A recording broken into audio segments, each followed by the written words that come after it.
a friend of mine, who's a warrior. He's also a politician. And he's just a great guy. He's the first combat veteran in the California State Assembly. He's a 10-year Marine who's has seen deployments in Iraq, all over Africa, all over the places, Yemen, and the places that nobody wants to go, and we all want to just not even talk about and see. But he's done a job for the United States of America. He's now doing a job for the state of California. He wants to do a job for the city of San Diego. I wanted to take over the whole state and then go to Washington, D.C. He's an awesome dude. Please welcome my friend, your assemblyman, the second term, by the way, former Marine, 10 years, Nathan Fletcher. By the way, he's a new daddy. He has a 2-year-old and a 2-week-old. And he's still here. His wife Mindy's at home, and she's a friend too. Thanks, Mike. Thanks, buddy. Hey, thank you. Good morning. I brought my little guy, who's 2.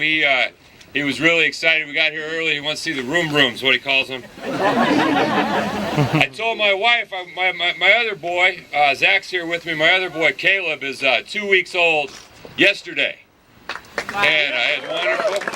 It proved you don't have to sleep. It is a crutch for the week. I told my wife I wanted to bring Caleb too, because I said it's early, early in their life, you got to show them the finer things in life. And my wife said he's 2 weeks old, and I said, well, that's about right. She said, you're an idiot. I brought one boy. 1 out of 2 is not bad. But it's my honor to be here.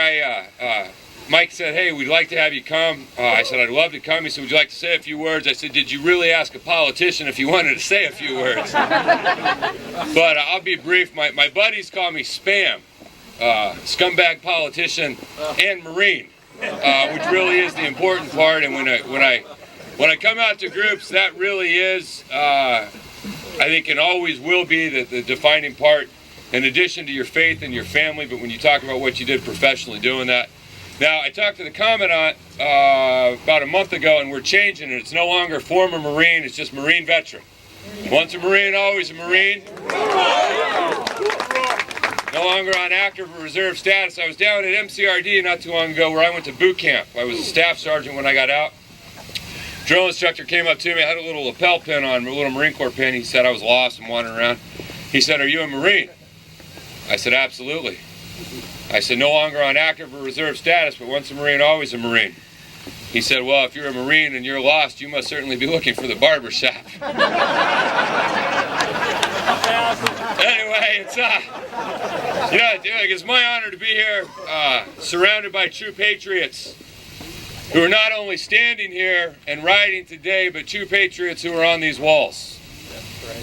As you walk around these walls, you see the story of what it means to be an American. Of what it means to serve, of what it means to sacrifice. And right in line with that sacrifice, you see the story of our faith and the important role that plays. Every combat veteran knows that when you go through that, you go through some awful experiences, but there's also some good outcomes. You come out of some of those things you go through, and you have a renewed faith. You have a renewed commitment to your family. You also have a renewed sense of what really matters in life.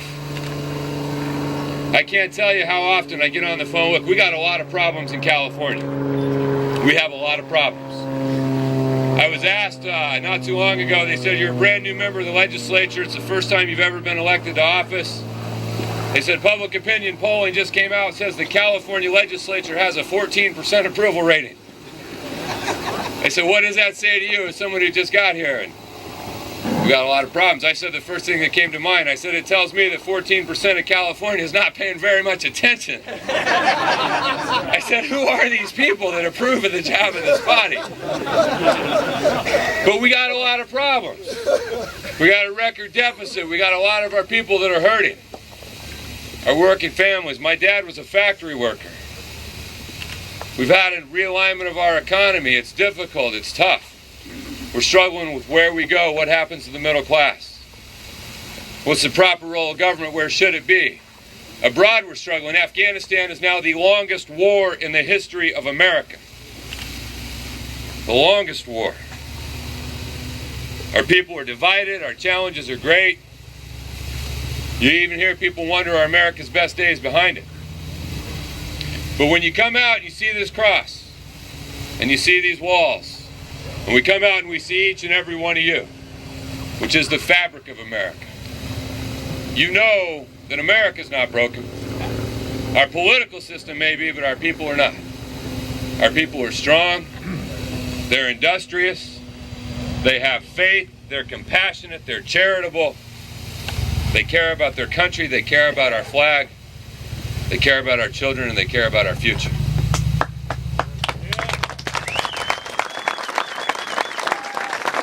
And I'm going to close by telling you two quick stories about why America's strong and why our best days are yet to come. One of these stories is on this wall, the other one ought to be. And Colonel Ritchie told the story of a Lance Corporal who got hit with a roadside bomb, took serious shrapnel in his back and his legs, was injured gravely. They flew him home. When he landed at Miramar, the top brass went on to meet with him, and they said, son, we're about to come off the plane, we got your family, got some of your buddies out here. And he grabbed him and he said, Colonel, he said, I need a favor. And he said, all right, son, what is it? And this Lance Corporal, 19 years old, he joined knowing exactly what he was signing up for. He said, I need a favor. The colonel said, what is it? He said, I want to walk off this plane. Don't let him carry me. He said, I don't want my family to think they hurt me. I don't want my buddies to think they hurt me. And I don't want there to be any doubt that I'll be getting back on this plane and going back and rejoining my unit. There's another story that's on these walls that I told the city council, Mike, when we went down there, when we debated this wall. I had just come back from Iraq. And I came down in an open session, and I told them the story of Marine Corporal Jason Dunham.